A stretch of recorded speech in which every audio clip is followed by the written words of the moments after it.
Hello दोस्तों, कैसे हैं आप। अक्सर मैं आपके सामने वर्ग 3 से संबंधित छोटे छोटे वीडियो लाता रहता हूं जिसमें आपके जो कंफ्यूजन है उन्हें दूर करने का पूरा प्रयास करता हूं। आज का क्वेश्चन यह है कि सर हम कितने नंबर की तैयारी करें।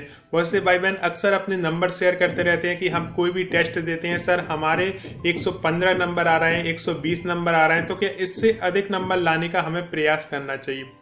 डेफिनेटली दोस्तों, यहाँ पर जो आपका टारगेट आपने कुछ भी रखा हो, मीन्स बहुत से भाई बहन 115 में अपने आप को सेफ मान रहे हैं, 120 में मान रहे हैं, 125 में या उससे अधिक में वो अपने आप को सेफ मानकर चल रहे हैं।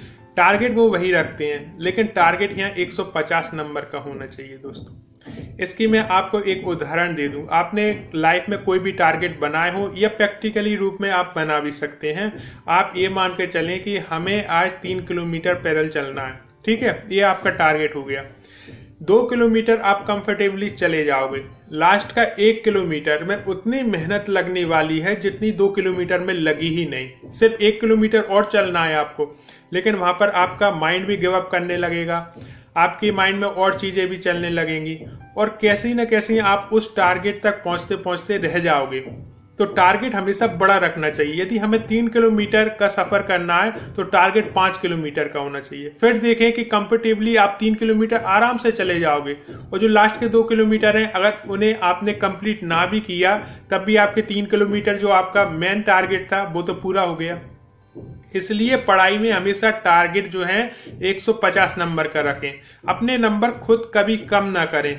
ये नंबर कम करना ही हो गया कि हमने सोच लिया कि हमारा टारगेट तो 120 है, यानी कि 30 नंबर हमने खुद ही घटा दिए अपने।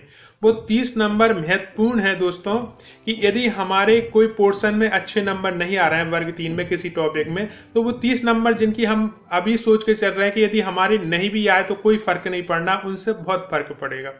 तो आपने जो भी टारगेट बनाया है 120, 125, उस पर यदि कंफर्टेबली पहुंचना है तो उससे बड़ा टारगेट रखें। अपने माइंड में ये बात डालकर रखें कि कुछ भी हो जाए हमारी तैयारी 150 नंबर की होनी चाहिए। हमारा टारगेट जो मेन है वो 150 नंबर का है। फिर उसमें से जितने भी मिल जाएं, जैसे आपने कहा 120 टारगेट हमें बनाकर अचीव करना है ना, तो 120 कंफर्टेबली आप अचीव कर जाओगे। अब 120 तक तो आप आराम से पहुंच गए और फिर आपके पास 30 नंबर का और बचा जो 120 से ऊपर ले जा सकता है। यदि उसमें से भी आपको कुछ मिल गया तो जो टारगेट था उससे ऊपर आप निकल चुके हो। ऐसे आप टारगेट जो है उससे भी ऊपर नंबर ला सकते हो दोस्तों।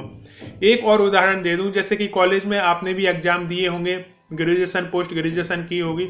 बहुत बार क्या होता था कि बहुत से लोग जो थे टेक्स्ट जो उनके मेन बुक्स होती थी उससे कभी पढ़ते नहीं थे।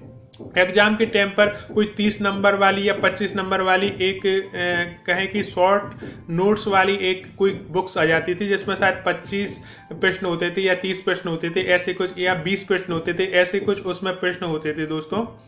तो वो खरीद लेते कि इसे याद कर लेंगे तो हमारे अच्छे नंबर आ जाएंगे, और उसमें से भी वो निशान लगाते थे कि इसमें यदि 30 क्वेश्चन दिए गए हैं तो महत्वपूर्ण इसमें से 20 क्वेश्चन है, यानी कि 10 क्वेश्चन तो उन्हें पढ़ना ही नहीं है।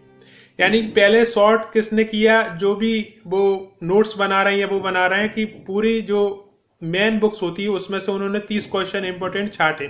उसमें भी जो याद करने वाला है उसने 10 क्वेश्चन छोड़ दिए, 20 क्वेश्चन पे आ गया।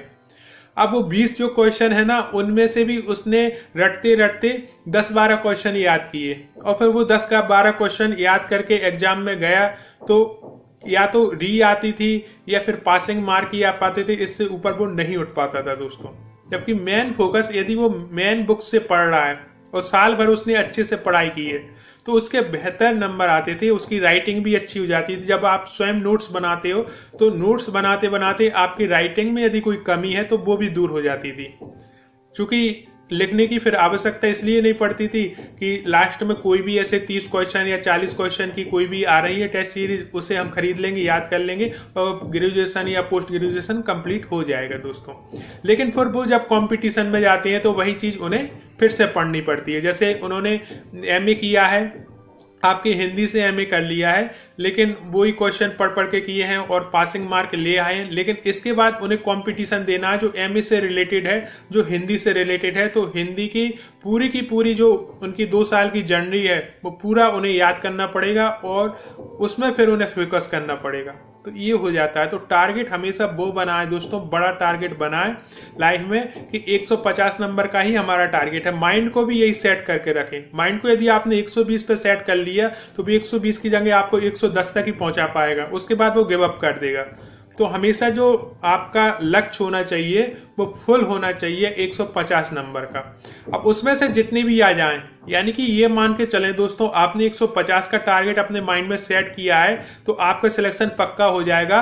क्यों हो जाएगा कि आपका माइंड 120 125 आराम से कंफर्टेबली ले आएगा, वो उसी तरह का एफर्ट करेगा।